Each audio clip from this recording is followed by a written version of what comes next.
time off in the post because he can sort of drift in there and just take a possession off. But you mentioned it. Şengün just was abusing him down low because he's just a big kid who's not afraid of LeBron James guarding him. Okay, so now all that happened, and to your point, it was not Russ's fault for once last night. It was not. I thought he played well. He played about as well as you could expect him to play at his stage and age of his career with the pressure mounting on him. Okay, so everything that happened, all the problems, it still came down to 2 last possessions. Yes. And it's very simple. LeBron James, all-time great as he is, he has to get it in his head, I'm going to close this game. And it's me. It can't be Carmelo, who's as old as LeBron. He's a year older, actually. You can't trust Carmelo on the road. We know that. We've seen it all year long. Right. I don't know why. At the crib, he can make the shots. At what used to be Staples, he could make the shots.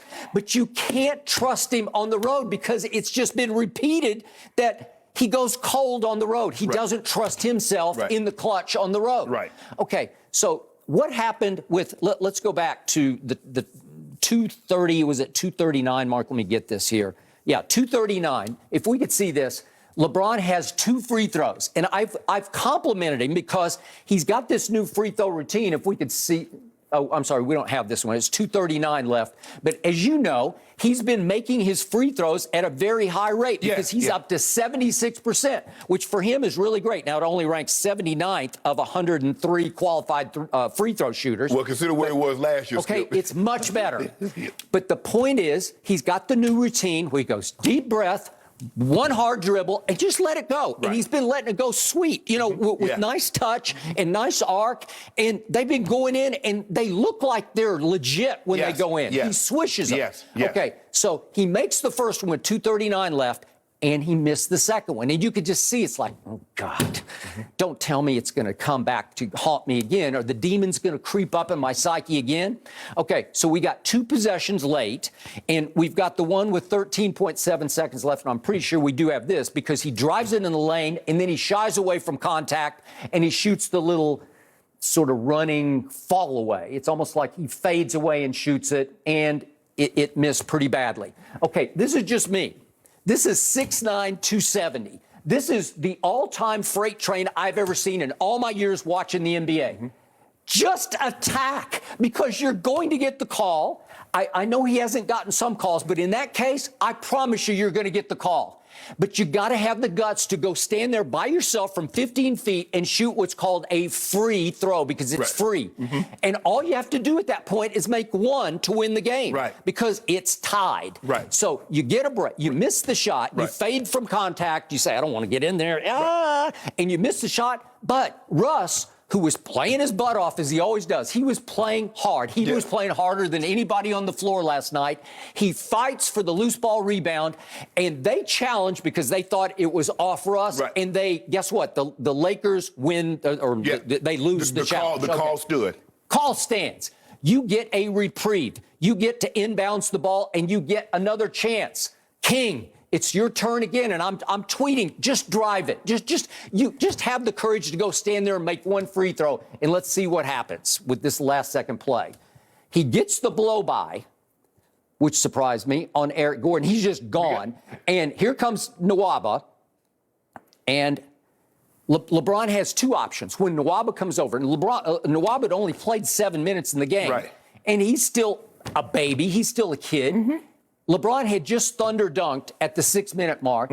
Just attack him. Just try to posterize him, because even if he blocks your dunk, or he's going to have to foul you. I'm sorry. You're too big. You're too strong. You're too powerful. He's going to foul you. Even if he didn't thunder dunk you, Skip, if you remember the first play of overtime, the way Jalen Green attacked Carmelo Anthony. Well, he really could have got an and one. I thought that's what LeBron was going to do. I thought he was going to play through the contact. Even if he didn't try to dunk it, I thought he was going to initiate the body contact and try to lay it off the glass. Now, everybody's like, well, you should have did, here come Russ on the dive. But Russ, they could have called Russ for an offensive foul because he shoved Jalen Green out of the way. He did. I don't have a problem. The problem that I have, Skip, is that for the first time, I thought LeBron, and he said, like, well, you know, my momentum took me up under the basket.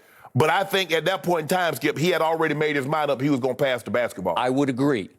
and he is still the best passer in basketball. Yeah. But at that moment, you are by far the best player on the floor. Yeah, You're by far. yeah, It's like, this is laughable. Yeah. Like, I don't even need to make the statement because we all know that even in year 19, he's ×5 the best player on the floor, right? Yeah. So now you say, I don't want any part of Nwaba because I don't want to go shoot the free throws. But now you have a chance. Skip, all you need is one. Okay, you only need one free throw. So you got 2 chances to make one. Have the guts to go make one. I know you can make one. Listen, I would have bet a lot of money LeBron could have made 1 out of 2. I just believe it. Right. With his new routine, just go up there and let it fly. Yeah, I believe he'd made one. One of 2, and I think he would have made the first one. That's just me, because if you miss the first one, now it gets pretty shaky. Yes. But I believe he would have made the first free throw. So now he's got option number 2. Well, Nwaba jumps and leaves his feet, so you could take one more dribble to the baseline and then just go up. Well, he had already given up his dribble, Skip, so I thought he was going, once Nwaba jumped and I saw him like, okay, well, he's not going up on that side,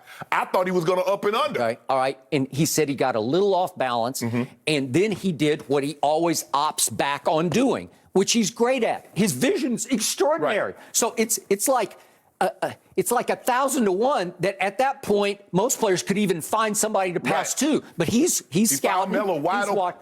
And Melo had to take a dribble he wasn't wide open. But Skip, that's Melo's shot. Melo likes to dribble. One dribble to set yourself. Yes, absolutely. And he missed it. He missed it. Okay, if you make it, all bets are off and we're not having this conversation. Right. But once again, you fail to close. And I've said all year, I can't tell you, we don't have enough show for me to go through the games where King, just close it. Yeah. You do it. Don't trust anybody else. I know you bring up the Steve Kerr, the John Paxson shots. This is regular season basketball featuring LeBron James. Here's the thing, Skip. It shouldn't even been it shouldn't have come down to a last-second shot. Okay, you played a team that's 32 games under 500. It's ridiculous, but it did. And because it did, you could wipe the slate clean. You could save the night and at least give your team an ounce of momentum if you just close the deal with one free throw. But repeatedly, we saw it against the Clippers. We're 2 Clippers games back. Right. It was when we were on vacation on the Friday night game. Yeah.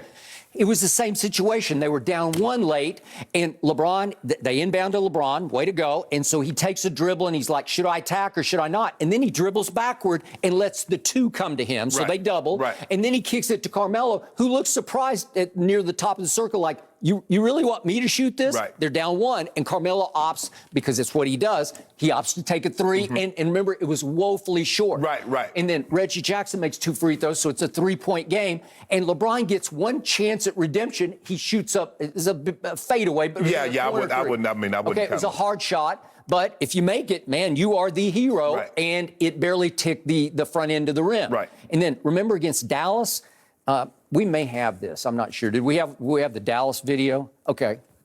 I'm sorry. Do we?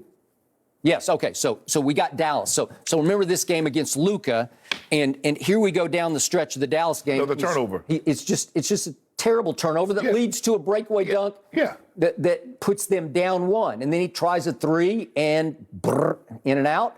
And then he tries his patented shot, the fadeaway from the elbow, and it's a little short. And then here he goes again with a turnover. Luka takes the ball away.